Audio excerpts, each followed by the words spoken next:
Hi, my name's Dan Skelly. I'm the broker owner from Orson Hill Realty in Evergreen, Colorado. I wanted to talk to you a little bit about the real estate market here in the Denver Foothills, especially. Touch a little bit on all of Colorado and maybe a little bit of Denver, but our wheelhouse is mostly up in the Denver Foothills, which is Evergreen, Conifer, Morrison, Bailey, and Golden.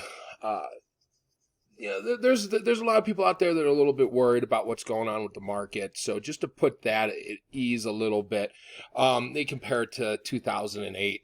Um, I don't see this being anything like 2008. There's no predatory lending. There's nothing going on with the lending market. Actually, they're getting to the point where they are starting to discuss even raising the rates a little bit. The Fed's signaled maybe even doing 5 rate hikes in 2022. I'm going to do another video on what that impact will have. That'll be, that'll hurt the buyers a little bit because their purchasing power and their debt to income ratio is going to be a little bit off, and they're not going to, when the rates go up, their payment goes up for borrowing the same amount of money. So that may impact things a little bit, but in our market up here in the foothills, our market has always been a little bit higher end anyways, so that shouldn't really have a whole lot of impact on it. But again, that'll be a different video. So let's just start out with what's going on with the beginning of 2022. And also kind of the last 12 months of what's been going on. Taking a look at the first slide here. This is the average days on market, and as you can tell, it's kind of the same story every year. If we even had this for 2020 and 2019. Even with COVID, we still see the same sort of patterns. Days on market in the summertime are always a little bit less than the wintertime. January is a little bit of an anomaly here. Not sure exactly why that did that, but as you can see, it doesn't really fit in with the trajectory or the trend that we saw. So if you look at this, obviously July, like 11 days on market. Oh, by the way, this is for Conifer, Evergreen, Golden, Morrison, which is gives us 2,345 results, which is pretty consistent with the amount of sales over the last couple of years. So again, if you look at it, we've been hovering around 30 days on market for the last 4 months. And then you also see that in April, May as well. So there's nothing really different going on here. So let's take a look at the next slide. This is the average close price. And that again has been hovering around 800,000, give or take a little bit here and there. We're still slowly increasing, and again, people are concerned about how fast the values have gone up. If you look at the last 12 months, they really haven't gone up that fast. It seems like it if you're a buyer and if you're a real estate broker, it does kind of seem that way. But really, it's not. It's not really going up that much, and we're seeing it values proved over and over and over again, month after month after month. So it's not the same as back in 2008 where everything shot up really fast. Everybody was getting loans that they couldn't afford, and then all of a sudden the market started to take a turn and people were upside down. We are seeing a huge appreciation over the last 5 years. But again, they're appraising. Appraisals since Dodd-Frank have gotten more strict. All the lending policies since Dodd-Frank have gotten more strict. So I'm not really that concerned. My crystal ball is telling me that we are going to continue to see appreciation. Probably not the same rate that we have seen over the last few years, because you can't really appreciate at 25% a year after year after year after year before you know it, a one-bedroom 600 square foot cabin on a quarter acre is going to cost you $15 million. So we will see a little bit of leveling off here soon, and we'll start to see a normal appreciation. Again, Denver Foothills is a very desirable area. A lot of people want to live here, and there aren't a lot of units available. And that will be our next slide. This is the number of active listings, which is, this is an important indicator right here.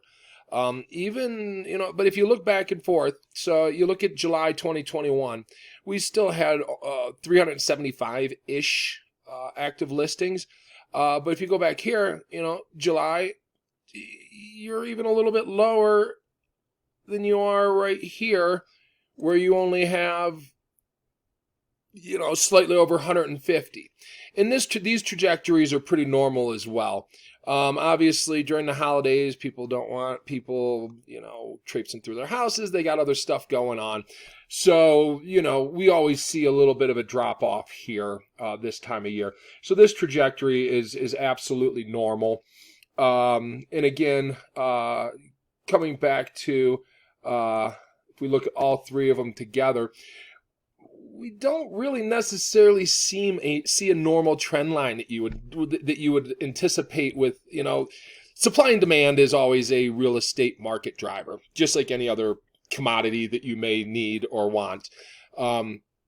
So for supply and demand, you look at, let me get my pointer out here. So you would look at the number of active listings. So our active listings are going down and hovering around 150.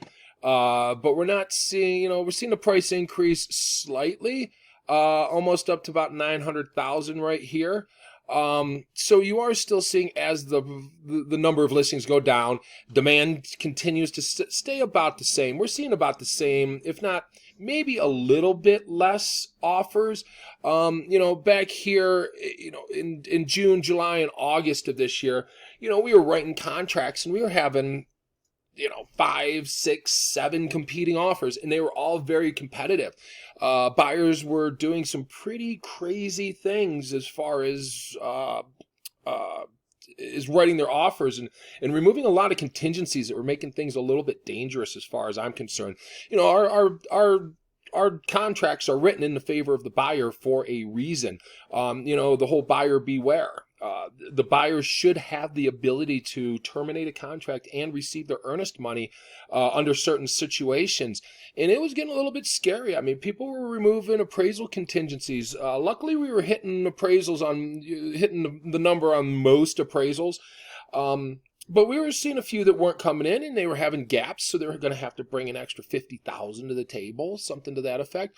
But, the way appraisers do it is, comparables are a trailing indicator and a lagging indicator, because we don't really know the price, the actual close price right here. We don't know that until they go to the closing table.